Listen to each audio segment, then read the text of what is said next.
morning. You are looking at the National War Memorial on this sunny morning in Ottawa. Veterans, their families, and serving members of the military, along with members of the public, are now gathering for today's National Remembrance Day ceremony. The War Memorial in Ottawa was unveiled back in May of 1939 to honor the sacrifice of those who fought in the First World War. That was a war that lasted 4 years. It left millions of soldiers and civilians dead. And it was on the 11th hour of the 11th day of the 11th month in 1918 that the guns fell silent in that war. And it's why we have this act of remembrance on November 11th every year. Oh, and thanks for joining us. I'm Donna Friesen, and we are bringing you live coverage of the National Service, which will start in about half an hour from now. Canadians are also gathering today at cenotaphs across the country to honor all the people who sacrificed their lives or risked them so that we can live in peace. And it's not just those in combat being remembered. We also pay tribute to the countless military families who bear the burden of war. This national service is always at the cenotaph in Ottawa, excuse me, but in recent years, another ceremony has taken place just a short walk away from there, a little earlier in the day. It's at the National Aboriginal Veterans Monument. This monument was raised in sacred and everlasting honor to the thousands of Inuit, Métis, and First Nations veterans who served with honor and distinction in war and on peacekeeping missions over the years.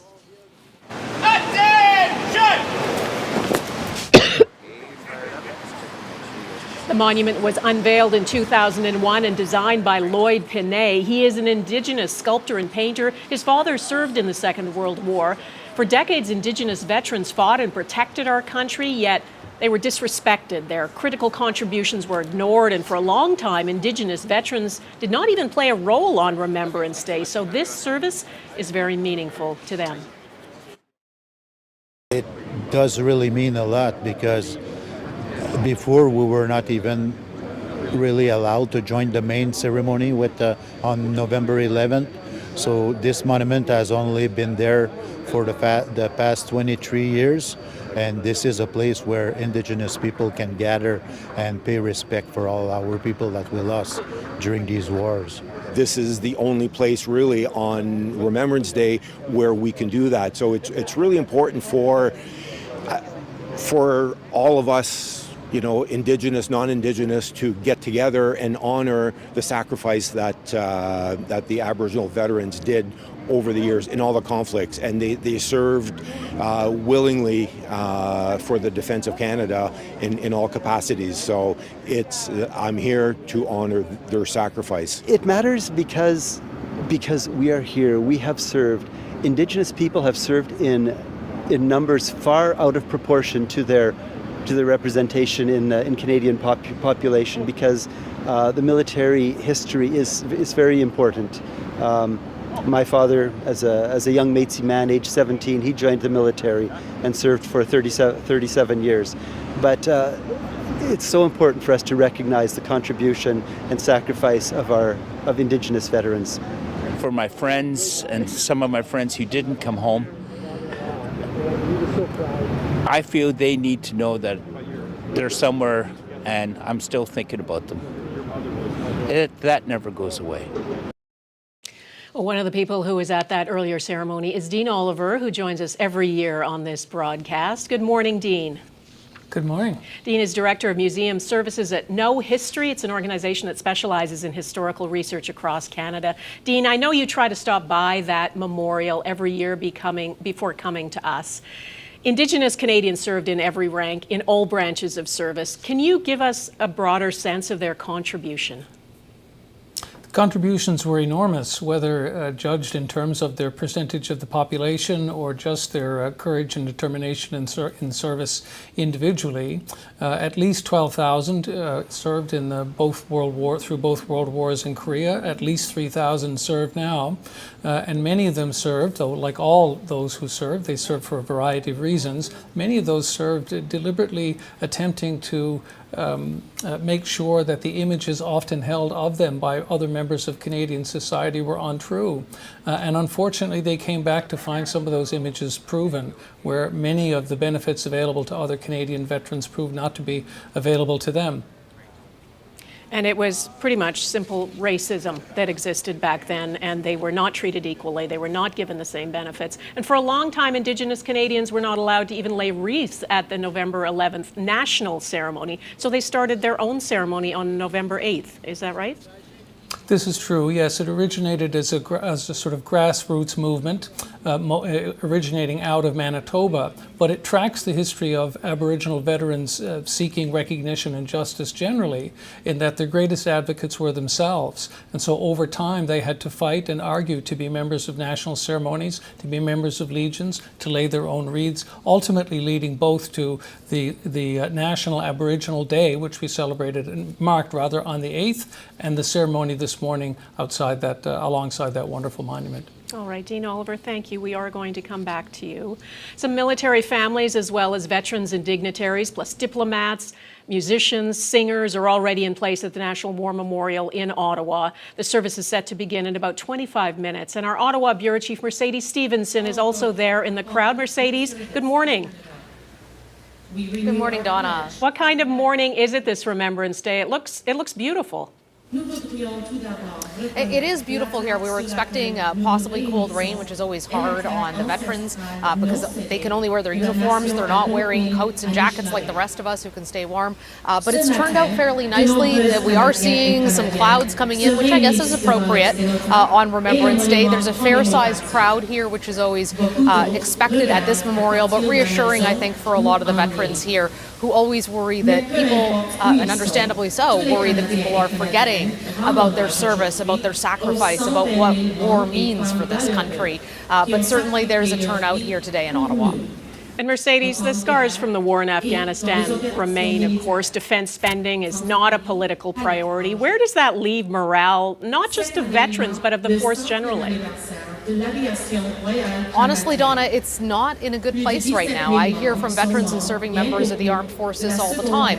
They question whether they're valued. They question how they can perform their duties to protect Canadians in Canada when they don't have the equipment they need and it's so far off. The government, as you know, has promised to spend 2%, but their plan to get there doesn't add up in terms of numbers, and it's not until well into the 2030s that we'll be looking at that. It's causing a lot of people to question whether they want to stay in the service, and while they're trying to include and get people to join, obviously being able to make that a political priority, not only for the government but also for the Conservatives, who also haven't committed, is something that's on many of their minds. Yeah, certainly. I know recruiting also an issue. And Mercedes, there is a new chief of the defense staff, right now. This is her first Remembrance Day as Canada's top soldier. She has so much on her plate, doesn't she? A tremendous amount that she has to take on, and also a lot of experience in the combat arms. So a meaningful day for her personally, as well as all the challenges ahead. I spoke to General Jenny Carignan, who is the Chief of Defense Staff, just a few minutes ago. General Carignan, thank you so much for joining us today. This is your first Remembrance Day as Chief of the Defense Staff, and you experienced Afghanistan as an engineer. And of course, engineers had one of the most difficult and dangerous jobs on that mission, disarming the IEDs and clearing the roads. As you reflect on your time in uniform and now as CDS, what are you thinking about today? Good morning, Mercedes. Thanks for having me here this morning.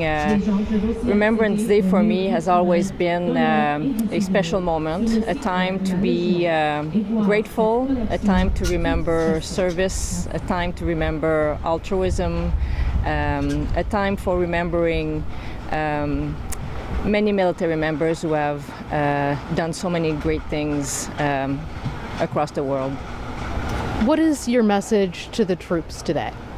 I would like them to take a little bit of time to reflect both on what they do, but also on the legacies of their predecessors. We are standing on the shoulders of many, many other great Canadians who have served prior to us and have given so much in defense of Canada and Canadians. So again, a time to reflect and a time to be grateful and a time to basically appreciate the service that they provide Canadians. Last year on Remembrance Day, I was sitting here with your predecessor, General Wayne Eyre, and he warned that Canada is not ready for a war. I know you haven't had long as Chief of the Defence Staff to make some of the changes you've talked about, but can you tell us how that's going as you try to reconstitute and rebuild the forces? Are we ready for what seems to be an ever increasingly dangerous world? It is clear that we are in a transformation mandate. We are undergoing sustained transformations as we speak, and we're going to continue to do that to make sure we are ready for what's to come. So currently focusing on recruiting, this is the priority. We need to make sure that we go back to our full complement of people to be able, again, to onboard all of these capabilities that are coming our way. General Carignan, thank you so much for joining us today. Thank you, Mercedes. Donna, obviously recruitment a big issue for the forces, finding ways to get people who want to join in, and of course reassuring them that they'll be cared for if they do serve. It's a time when a lot of people are really acutely aware of security, but also that attention needs to be focused on those who have served their country and making sure that they are getting the care that they require and their needs met. All right, Mercedes Stevenson, thank you. We will come back to you in a little bit. Also in the crowd at the service in Ottawa today is our chief political correspondent, David Aiken. Good morning, David. Morning, Donna. Beautiful day out here, as Mercedes said, except we're getting a little nervous. The skies are getting a little bit gray, but gosh, it's got to be 12 or 13 degrees, so it's a wonderful. And the crowd size, again, you know, we're going to, I think, hit 15,000 at least, maybe 20, just completely surrounding the 3 blocks just south of us here. That is a good turnout. David, I know there are so many reasons why people want to be at that service in person, many of them personal. What have people been telling you? Well, I always like to find young people and ask them why are they here? We know why veterans come, we know why families of veterans come, but I've got a pair in the crowd I want to introduce you to. This is Juliet and this is Sylvie, and they're from Clare, Nova Scotia, and they're here with Mom and Dad behind them there. And Juliet, I was going to ask you, why is it important for you to be here? It's important for me to be here today to thank all the fallen soldiers for risking and even taking their lives for us, because life is a one-time thing, and I just think it's really special that they took that for all of our countries. I think that's a great answer. And Sylvie, you're 6.5, Juliet's 10, Donna. Sylvie, tell me, what do you think? I thank you for the soldiers. That's excellent. So there we are, Donna. Really interesting to run into people, small world, from Clare, Nova Scotia, where I'll be covering an election very shortly. And they're off to see Taylor Swift. That's the reason they're in this part of the country, and their first time here at the National Remembrance Day ceremony. Donna? Well, so important to have those younger voices, David. Thank you to Juliet and Sylvie, and to you, David, we're going to come back to you in a little bit. As well as the remembrance ceremonies being held today, more than 10,000 Canadian students have spent the past several days participating in something called No Stone Left Alone. It's a campaign paying tribute to those who never came home from war. David Stutters. May you rest in peace. Across the country, students have placed poppies on the tombstones of the fallen. Maureen Bianchini-Purvis created the tradition and says it gives young people an education beyond what they learn in class. It's not a textbook. They have to come out of the classroom. They actually physically get on a bus, and those students will learn so much once they're on site. They'll say the name, they'll look at the stones, they'll either research the regiment or the individual person, and sometimes they find out that he came home and he served another 25 years as the fire chief. They tell us it's changing their view of remembrance. They didn't know what it was. It's a great way for young people to recognize the sacrifices that they've made. I just thought about what they probably went through and everything, and their families. It's just so heartbreaking that still some shoulders aren't remembered because people aren't here to remember them. We should always remember them because they fought for our lives and they made Canada a country of peace. Going to those war grave cemeteries brings it all home in a real visceral way. And since it began in 2011, No Stone Left Alone has expanded to a number of other countries, including France, Sweden, and Poland. And this year, it's expected that poppies will be laid at more than 114,000 war graves across the world. Well, as the 11th hour approaches, Prime Minister Justin Trudeau will soon be arriving for the ceremony in Ottawa. He's attended these for many years now and is expected to arrive at the National War Memorial there in Ottawa very shortly. He's outlasted a couple of chiefs of the defense staff as well. And we're also expecting representing the government at this Ladies and gentlemen, now arriving is the Prime Minister of Canada, the Right Honourable Justin Trudeau. Mesdames et messieurs, arrivant maintenant est le Premier ministre du Canada, le très honorable Justin the Right Trudeau. Honourable Justin Trudeau.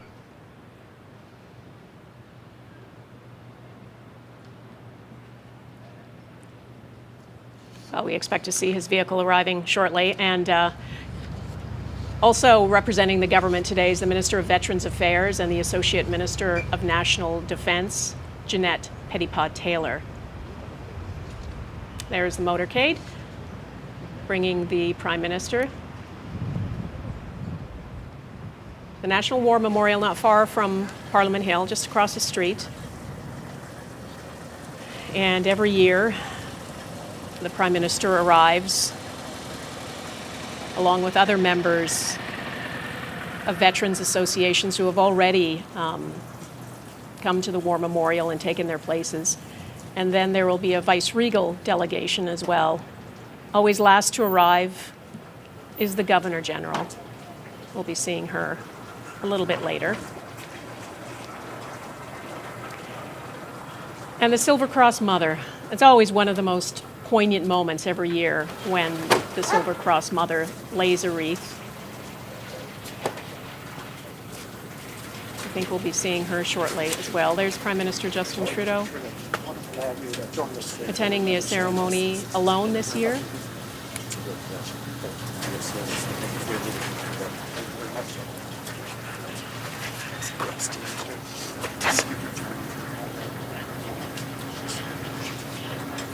The Prime Minister facing a lot of political headwinds these days, and including issues regarding national defense and funding of the military. As Mercedes said, it's an issue that has been one for a number of years, us failing to make our targets to meet the 2% NATO defense spending target. And the pressure is on even more now that we have a new president. We'll soon have a new president in place in the United States. And of course, Donald Trump has demanded that Canada increase its defense spending. So that's something we will be discussing, I'm sure, a lot in the days ahead. The Defense Minister there, Jeanette Petitpas-Taylor, also now standing ready for the service to begin. And as I said, we are waiting for the Silver Cross Mother and the Governor General to arrive. This year's Silver Cross Mother will lay a wreath, and it's a poignant moment. The National Silver Cross Mother. This year it's Maureen Anderson. She's from New Brunswick. She represents all mothers who lost a child in the service of the military, and her grief is deep. Both her sons, Ron and Ryan, developed PTSD after their service in Afghanistan. Both of them died. They were her only children. Heidi Petrachik met Ms. Anderson in the days before today's ceremony. This one here is Ron and Ryan together. Maureen Anderson wasn't surprised when her boys joined the Canadian Armed Forces as soon as they could. When they got a little bit older, they was always playing army games continuously, way back, right from there. They were destined to go to the army. Later took his own Maureen's life father in fought in the 2014. Second World War, her grandfather in the First, and she was a nurse in the Royal Canadian Air Force, which is how she met her husband, Peter, of the Royal Canadian Regiment. Yeah, he was one of my patients, and he asked me for a date, and the rest is history. Their only children were born 5 years apart. Ron, the oldest, on the left, the mischievous one with an infectious laugh. Ryan, on the right, quieter, more serious. Each left high school early to enlist, first training at nearby CFB Gagetown. And this is Ryan's graduation, me for the battle school. They served multiple tours overseas, Bosnia, Ethiopia, Haiti. Then came Afghanistan. Ron went first in 2003, then was joined on his second tour by his younger brother in 2007. During that deployment, 6 Canadians were killed by a roadside bomb. 5 were friends the brothers knew from Gagetown. Maureen was relieved when her sons came home alive. How did you feel when they were back? Oh, I was so glad to see them. So glad to see them. But her boys had changed. They were later diagnosed with post-traumatic stress disorder. PTSD led to Ron's death in 2014 at 39 years old. Only after his passing did his parents learn he'd been recognized for heroism during his time in Afghanistan. He helped save a little boy's life that was hit with a car right ahead of them, I guess. He must have been in his Jeep or something. And he jumped out to help the boy, and the guy that was with him said, "No, don't get out, you're crazy." And he said, "No, I'm not leaving that little boy on the road." His older brother's death hit Ryan hard as he struggled with his own psychological trauma. Ryan died in 2017 at 38. And what advice would you have for other mothers who have children going through PTSD because of their service? Stay with them, support them, hug them. Maureen's husband, Peter, died a year after Ryan. She visits all their graves almost every day. Don't think about the sad stuff. Just think of the good things we had and the good laughs. She draws strength from the grandchildren her sons left behind, one of them also in the military. Maureen's life has been defined by military service, a legacy of pride and pain. Heidi Petracek, Global News, Oromocto, New Brunswick. And Maureen Anderson has now arrived at the ceremony, and now I believe in that vehicle is the Governor General, Mary Simon, Her Excellency, the Right Honourable Mary Simon. She is the last of the Vice-Regal delegation to arrive. Ms. Simon is joined by her husband today, Whit Fraser. The Governor General is the King's representative in Canada, and because Canada is a constitutional monarchy, the King is the Commander-in-Chief, and his representative always wears a military uniform. To honour the 100th anniversary of the Royal Canadian Air Force, the Governor General is today wearing the Air Force uniform. This is Ms. Simon's 4th National Remembrance Day ceremony in this role. Mercedes Stevenson is there in the crowd. Mercedes, the story of this year's Silver Cross Mother is one of just such unimaginable loss. And there are still so many questions about whether Afghanistan was worth it, complaints that the veterans are still not getting the help they need. We seem to talk about this every Remembrance Day. Is anything changing? How is the Veterans Affairs Minister responding? Donna, I think that there's more awareness of it in our society, but I think a lot of Canadians probably don't know we have actually lost more veterans to suicide who served in Afghanistan since they came home than we lost soldiers in Afghanistan. And that number really highlights the suffering that our veterans are going through and the help that they need. I spoke to the Veterans Affairs Minister, as you mentioned earlier, about what she's doing to try to fix some of the flaws in the system. Here's that interview. Minister Petitpas-Taylor, thank you so much for joining us today. It's an honor to be here. You are the Minister of Veterans Affairs, and of course today is all about honoring those who fell in battle, those who fell after they came home from battle with the wounds that they sustained, and those who continue to sacrifice for our country. What is your message to veterans today? To the veterans that are watching and listening to us today, my first message is thank you. Thank you to them and to their family members as well, because we certainly can't forget the families that serve with them. Many veterans have sacrificed so much, and we have to ensure that we are there for them when they return home and in the present and also in the future. It's obviously a very difficult but a very important file. Canada has struggled, as all our allies have, with veterans who have PTSD, traumatic brain injuries, burn pits. The list goes on and on of the scars of war that come home. How do you feel you're doing in terms of making progress on helping veterans on those files?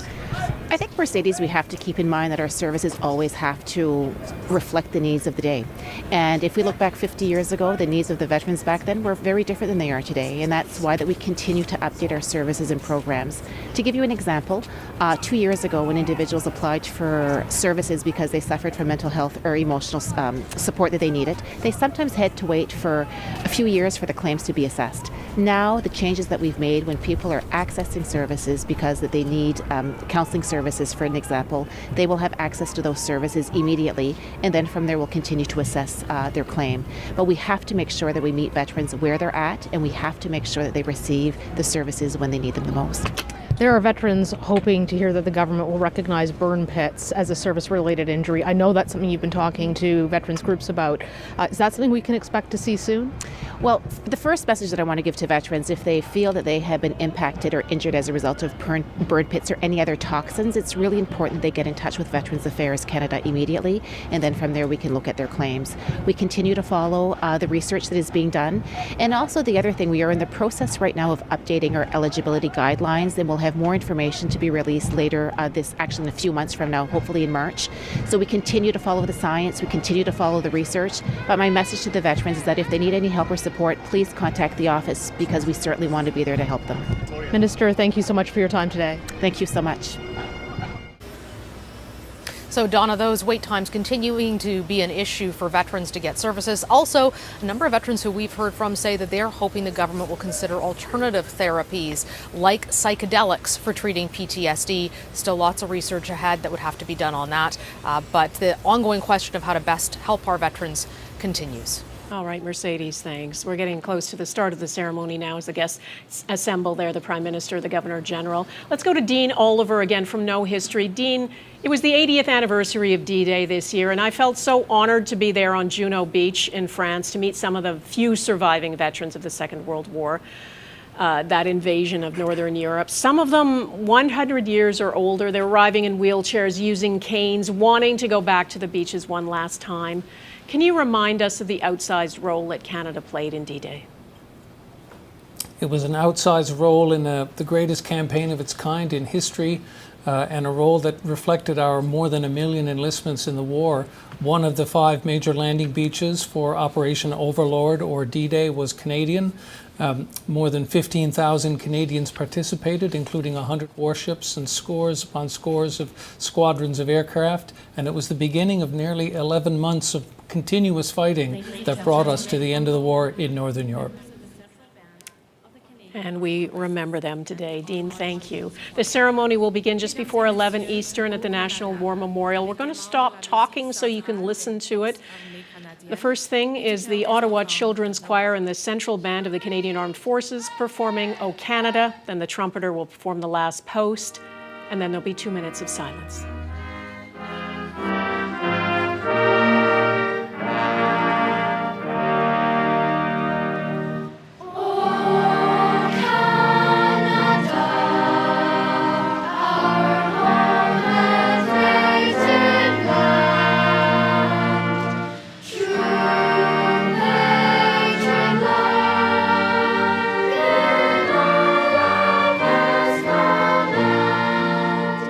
Count the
The first gun fired at 11 a.m., the second at 11:02, and that signals the end of the 2 minutes of silence. The guns will continue to fire 21 times. Now, and performed by Master Corporal Tim Reed.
Fly past this morning CF-18 Hornets from CFB Bagotville in Quebec.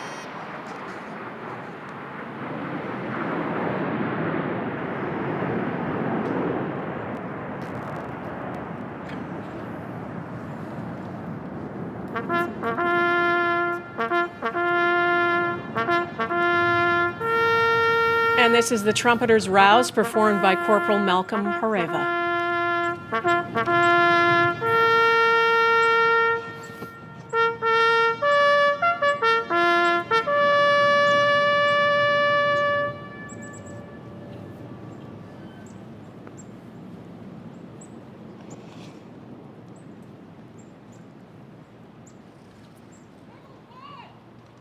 Now we expect the act of remembrance, which will be recited in English, French, and Michif, the language spoken by Métis people.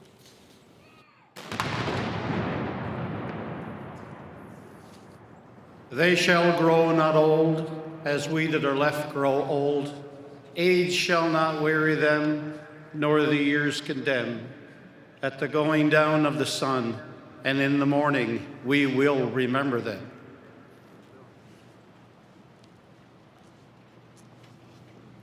Ils ne vieilliront pas comme nous qui leur avons They survécu. shall not grow old, Ils ne as we that are connaîtront jamais left grow le old. trage, ni le poids des Age shall années. not weary them, Quand viendra nor the l'heure du years crépuscule, condemn. et celle At the aurore, going down of the sun, nous and in the morning, souviendrons d'eux.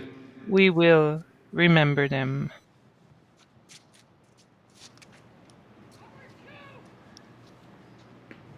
The response in Michif is en voix se rappeler du zut.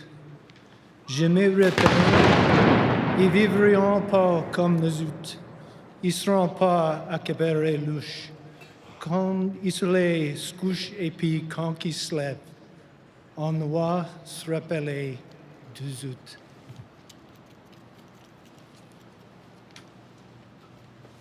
This next part is something I find one of the most touching parts of the ceremony. The Ottawa Children's Choir singing in Flanders Fields as the wreath laying gets underway. Ladies and gentlemen, please be seated. Mesdames et messieurs, veuillez vous asseoir.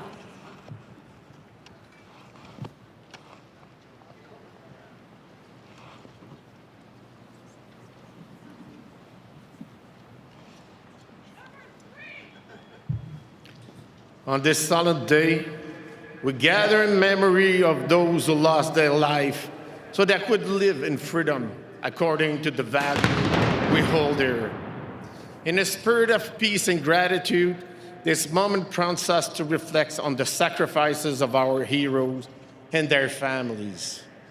En ce moment de silence, nous reconnaissons le In this courage moment de of toutes les personnes silence, qui ont we servi, recognize the laissant courage of derrière all leurs those who proches served, pour défendre who quelque left chose de their plus grand loved qu'elles-mêmes. ones behind them Leur to defend action nous something that rappelle was la greater than force them. de l'unité. Their actions C'est dans cette unité remind que nous us trouvons of the strength l'espoir of et unity. la It's in that résilience unity that we face aux find défis hope que notre and monde resilience when continue de confronted rencontrer. with the challenges that Laissons-nous our world façonner par les leçons du keeps passé. presenting us with. Du conflit, Let us learn nous the apprenons lessons la from the past. puissance de l'amour. From Un conflict, amour qui we lie les learn familles, the power of love, les a communautés love et that toute joins l'humanité. families, communities, Ces héros and que nous all of commémorons humanity. aujourd'hui ont These été heroes guidés that par we cette force remember today envers leurs were guided semblables, by ainsi this que par strength les idéaux de paix towards et de justice. their fellow humans, inspired by ideals of peace and justice.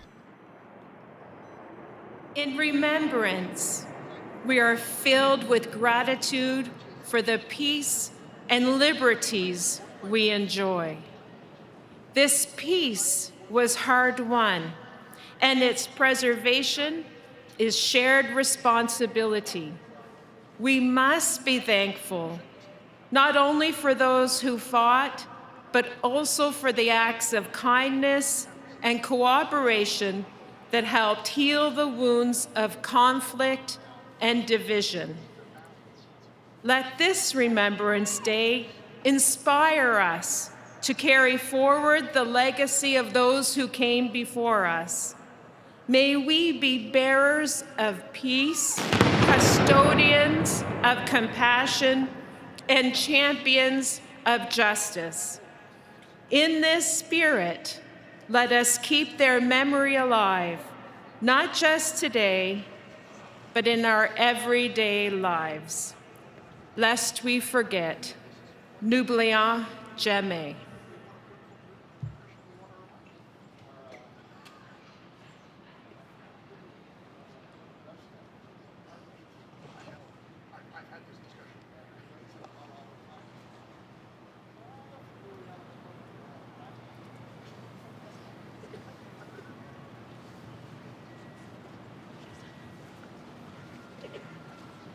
Ladies and gentlemen, the Vice-Regal Party will now begin placing their wreaths. Mesdames et messieurs, le cortège vice-royal déposera maintenant leur couronne.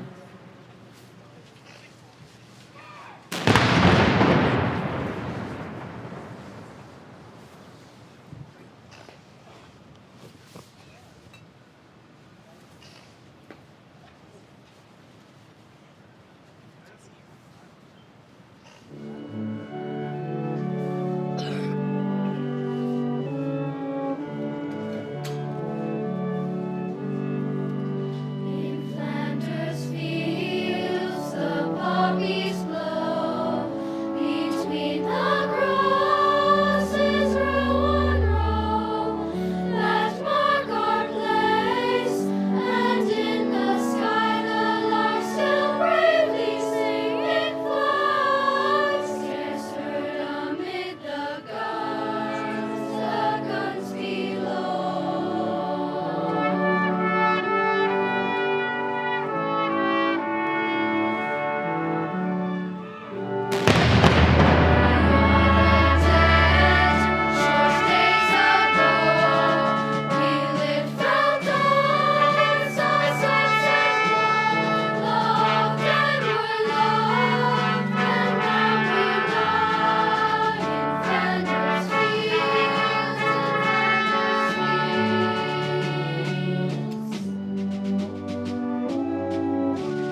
The beautiful voices of the Ottawa Children's Choir. And as we continue to watch the wreath laying, I want to get back to some of the wisdom and the expertise of Dean Oliver, the Museum Services Director at Know History. Dean, conflicts like the World Wars, of course, are slipping further into the past, and yet they were so horrendously costly in terms of human lives. The First World War shaped how we remember sacrifice even today. That song In Flanders Fields was written back then. It's why we wear poppies today. Can you talk a little bit about that? Sure.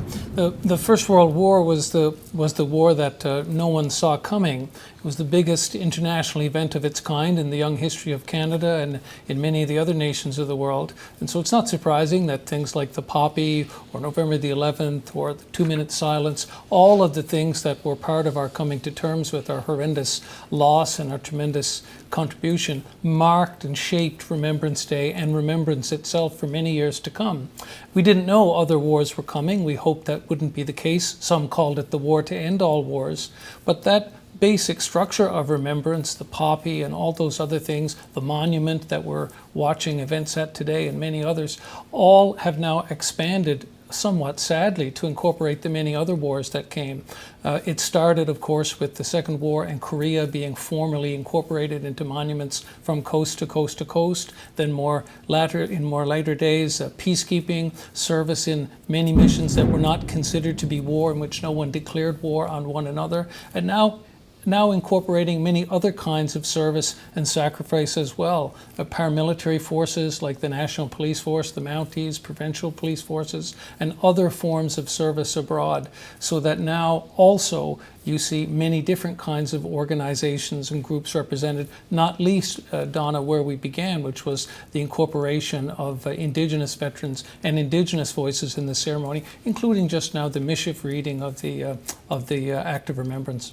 And Dean, we talk a lot about NATO in the news right now. This is the 75th anniversary of NATO. Thousands of Canadians have served on missions over the years. Remind us why NATO was created and why it's relevant today. Well, thank you for that question. NATO is sort of the aftermath of the two world wars.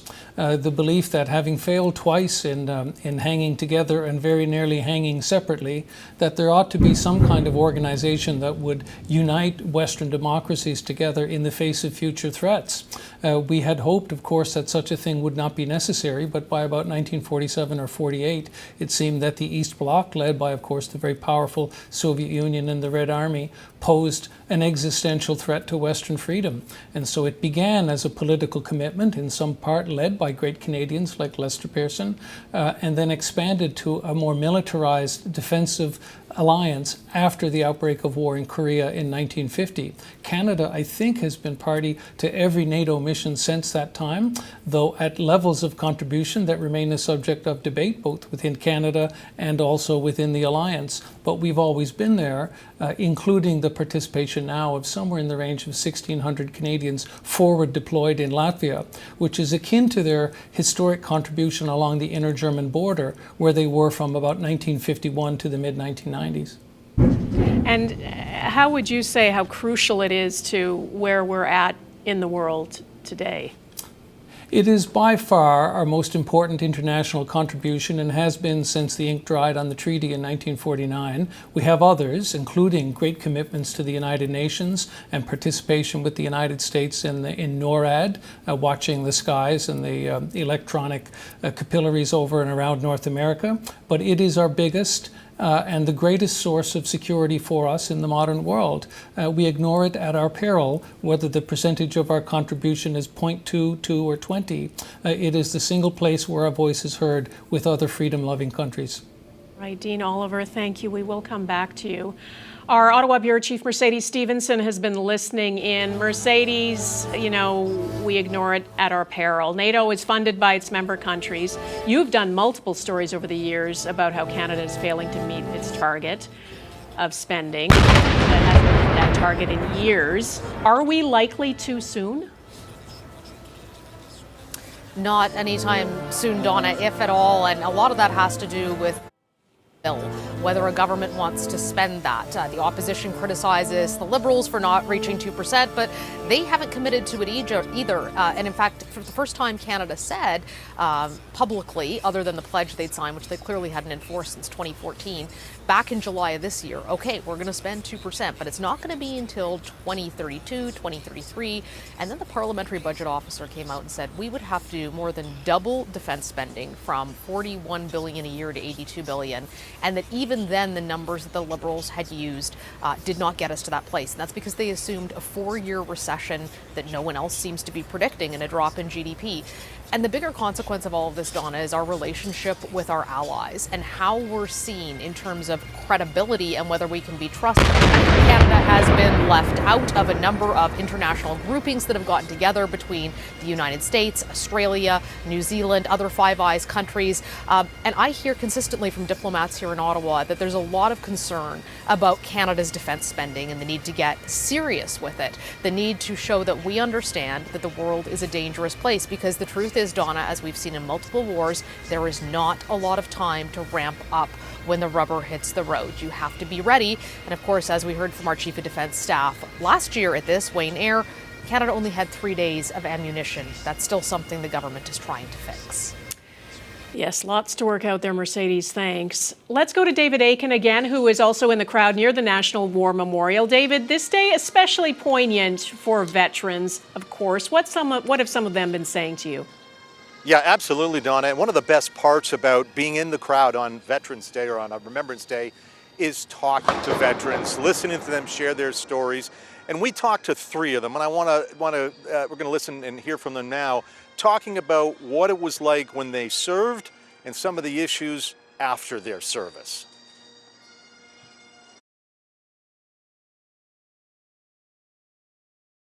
And also the boys who were wounded badly. Nobody knows about that. Hardly anybody knows. It's a tough life for a soldier, and even today it's still not very good, because there's still the killing goes on, and they kill a soldier, gives him a gun, never had one before, kills somebody, and somebody's on the other side saying the same thing. We're not well prepared to deal with PTSD and some of the injuries that people were sustaining in the peacekeeping missions and obviously in Afghanistan. So I remember all those folks because, and still many people wear the invisible scars of their experiences in Afghanistan and elsewhere in the Baltic, in Somalia, in Rwanda. Tremendous service, tremendous sacrifice, and I think of all those people. I think a lot of good times. Don't recall the bad times. That's how I've fashioned my life. It's always something better. What are those good times? Well, meeting all the people I met in the services and after service life. When I was in foreign ports, all the travel I'd done there and seen the scenery and the local people. Yeah. And I spent a lot of time in Canada's North as a communicator.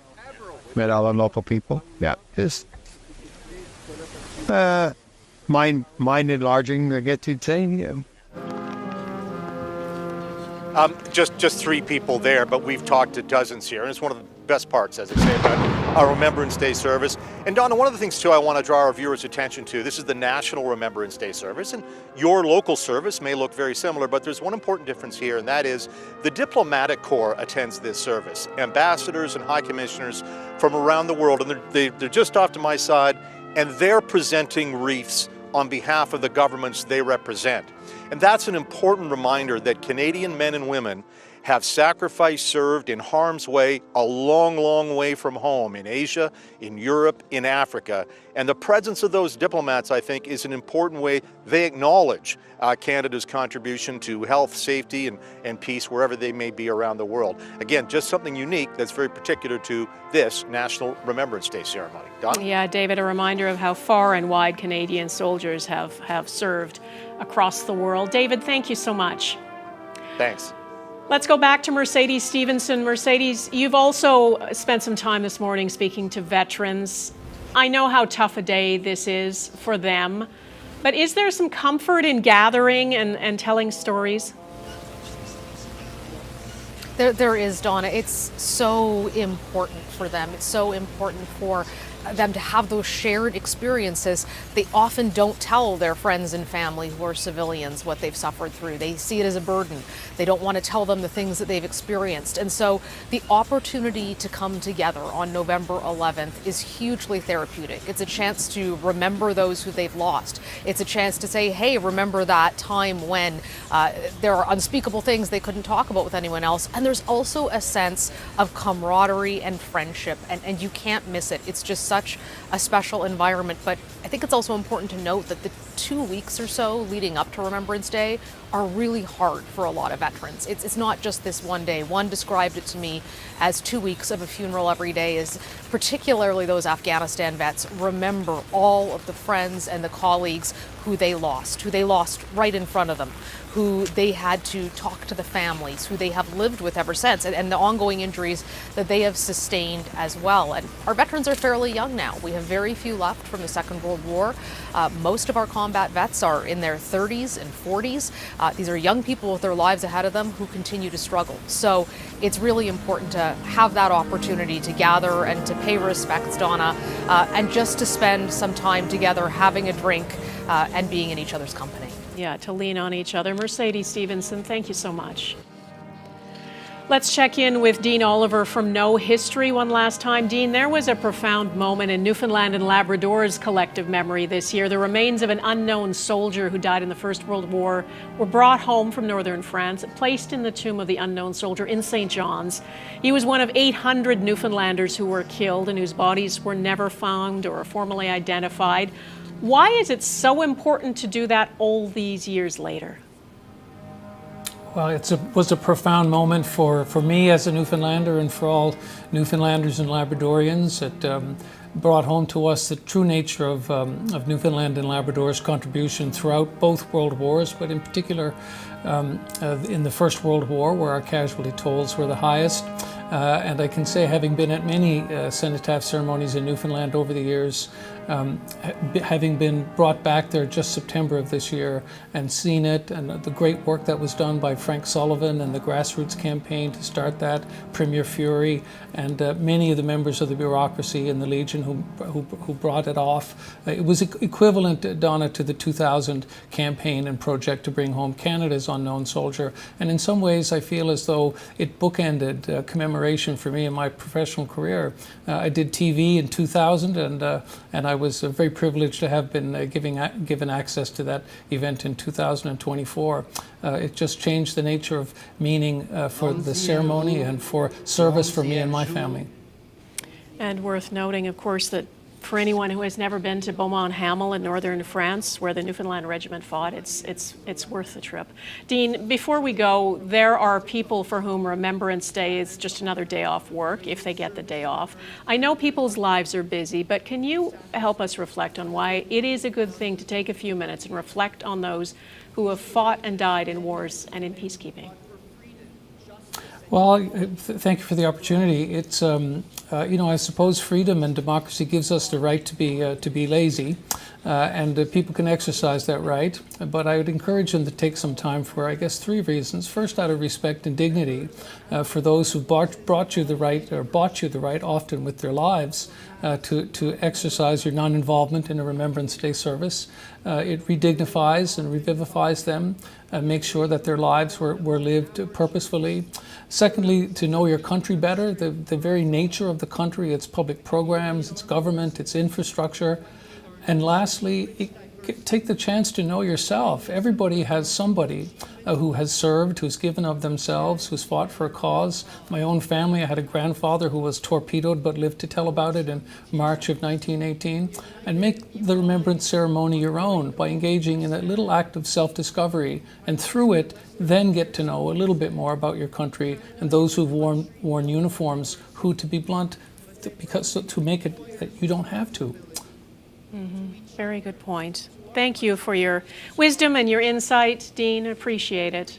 And as the ceremony continues in Ottawa, others will take place at cenotaphs across Canada today. For those of you watching us on global television, this concludes our coverage of the Remembrance Day service from the National War Memorial in Ottawa. You can, of course, continue to watch on our streaming platforms. And I'd like to take time to thank our correspondents, Mercedes Stevenson and David Aiken out there in the crowd today, our guest, Dean Oliver from Know History, and of course to you, our viewers. Thank you for joining us and for taking a few minutes of your day to remember and reflect. I'm Donna Friesen, and I will be back with the day's news later today on Global National. For now, thanks for watching.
This has been a Global News special presentation.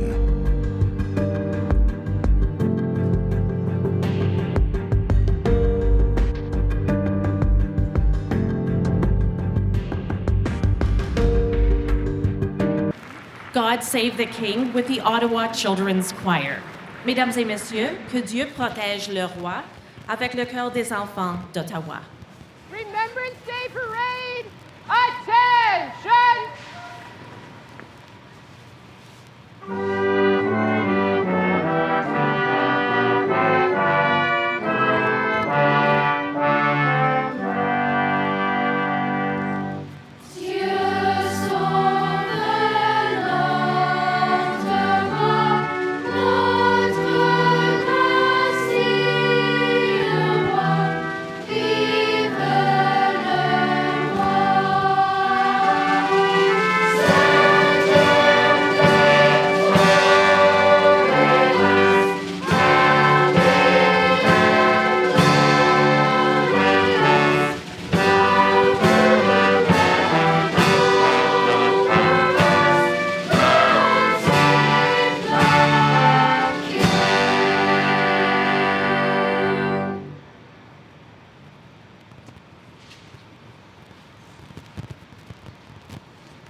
Thank you for your attendance at the National Remembrance Day ceremony. Today, as a grateful nation, we stand in collective remembrance of all who have fallen in the military service of Canada. May we never forget. Please stay in position for the march-off and departure of the Vice-Regal Party. We will announce when you may enter the site. Merci d'être parmi nous à l'occasion de la cérémonie nationale du Jour du Souvenir. Aujourd'hui est l'occasion où notre nation reconnaissante exprime à l'unisson le souvenir de ceux et celles qui sont morts au service de notre pays. N'oublions jamais. Veuillez rester en place pendant le défilé de sortie et la sortie du cortège vice-royal. Nous allons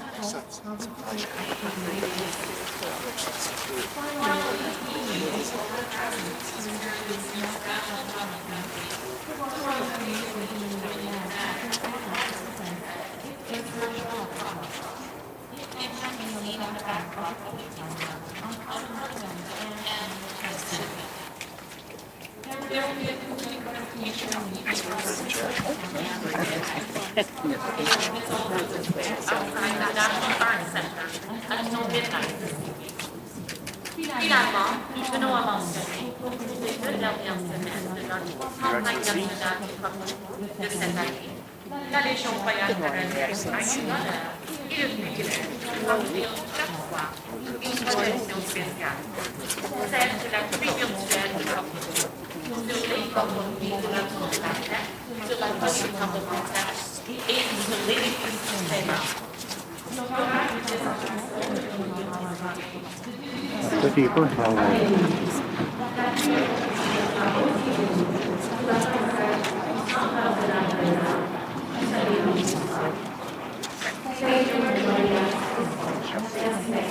Service.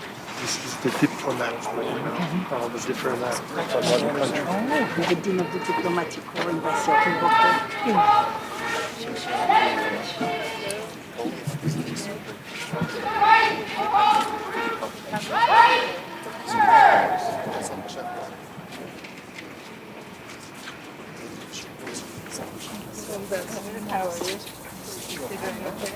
It was hard to hear their experience. Nice to see you. Oh, it's okay.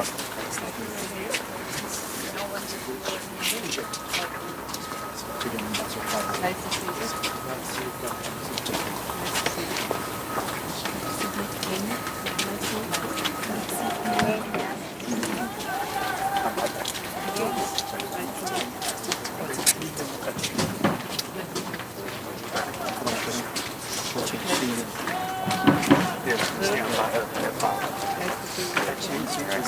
Position now.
Excuse me. Cool. Excuse me. Yeah, we're all fucking. Mackenzie, turn that corner. Nice to see you too.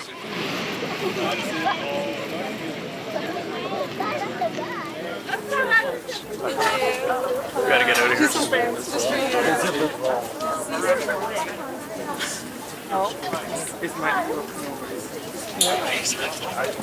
Just a photo.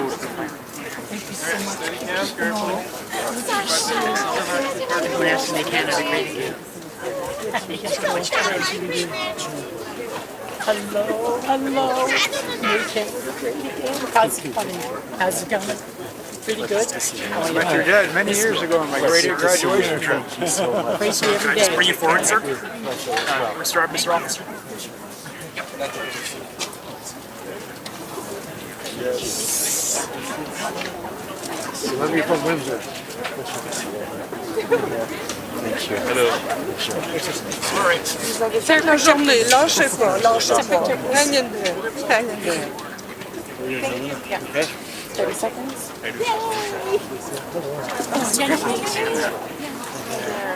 see you. Nice to see you too. Thank you.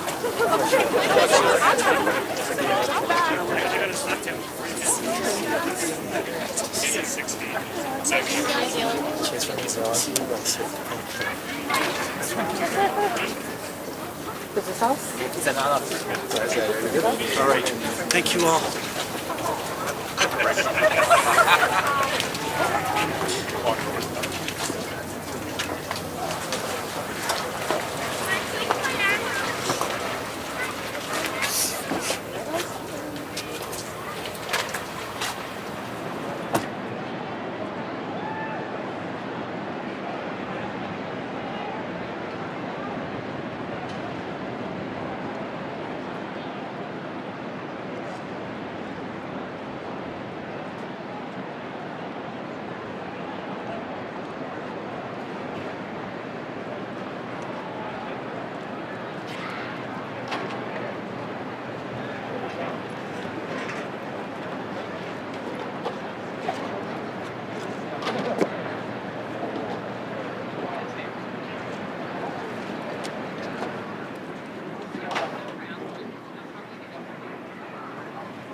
I know, right?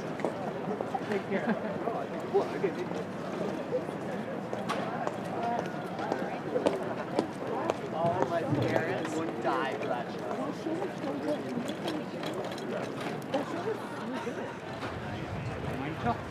And I just talked to the lady again. You asked me to shoot just bring your coffee on that. Some days you do better than others.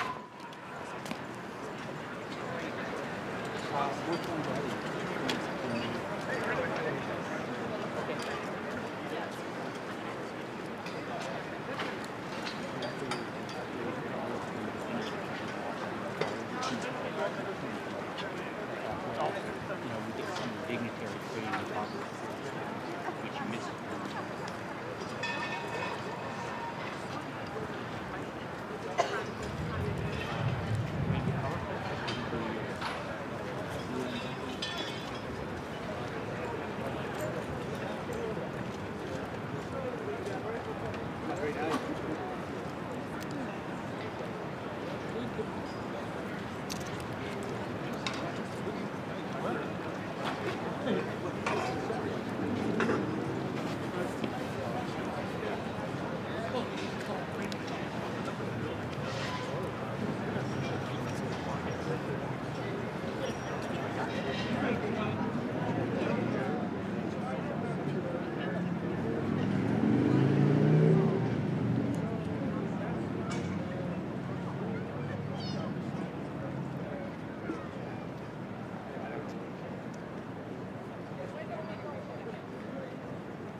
Yeah,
that's on. That on rock.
Keep them in the engineers, that's how you look.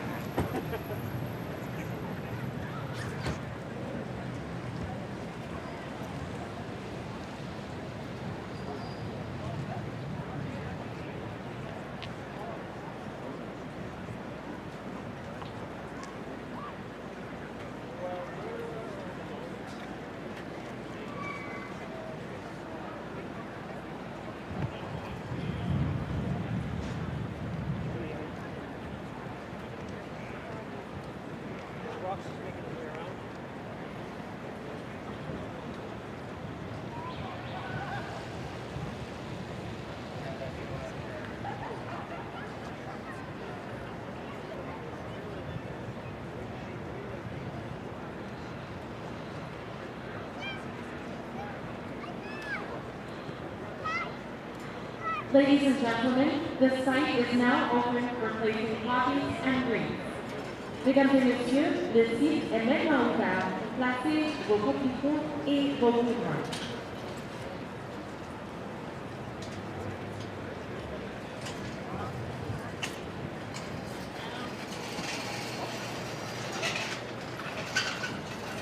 Once again, ladies and gentlemen, the site is now open for placing your copies and wreaths. Le site est maintenant ouvert pour placer vos capitaux et vos tourments. Thank you. Merci.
Yes, there they are.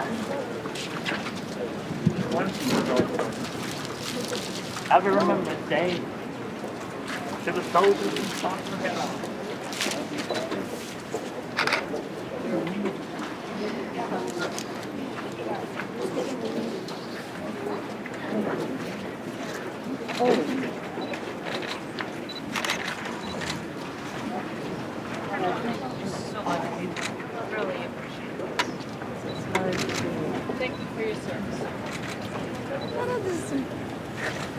لا ده مشاور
that was such a, that was a, I didn't know how to answer that. I couldn't answer that for like right now.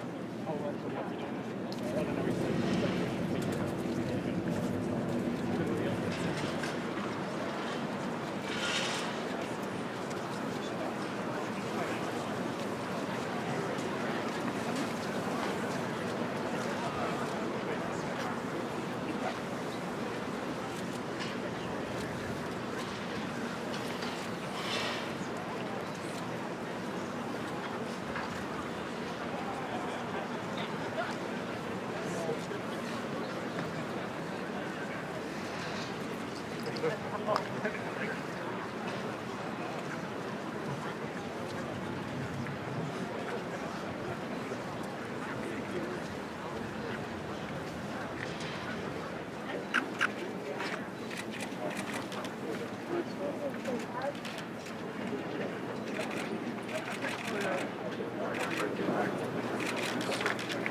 Hi.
Good job, Sophie.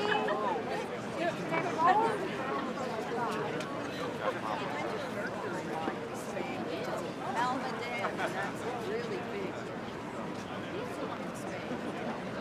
It's mercury is half liquid and half solid. It's really unusual. Yeah. And you have to watch it. Oh, yeah. Oh, look at that. Oh, dude, he's got it like can't eat that.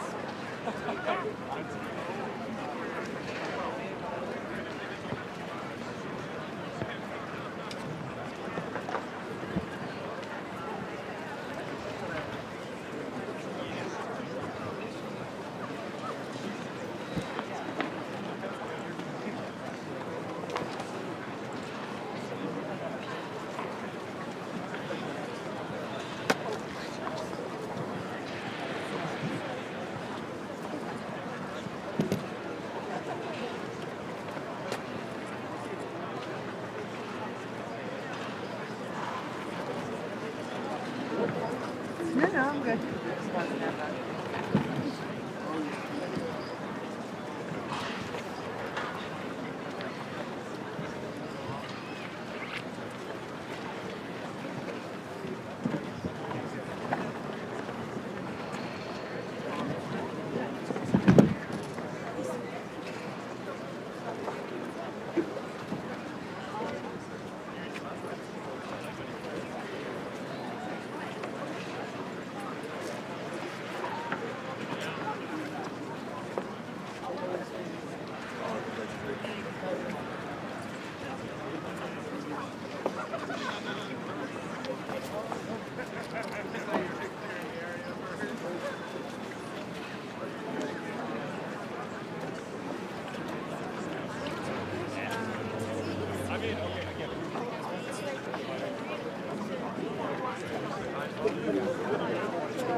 shot.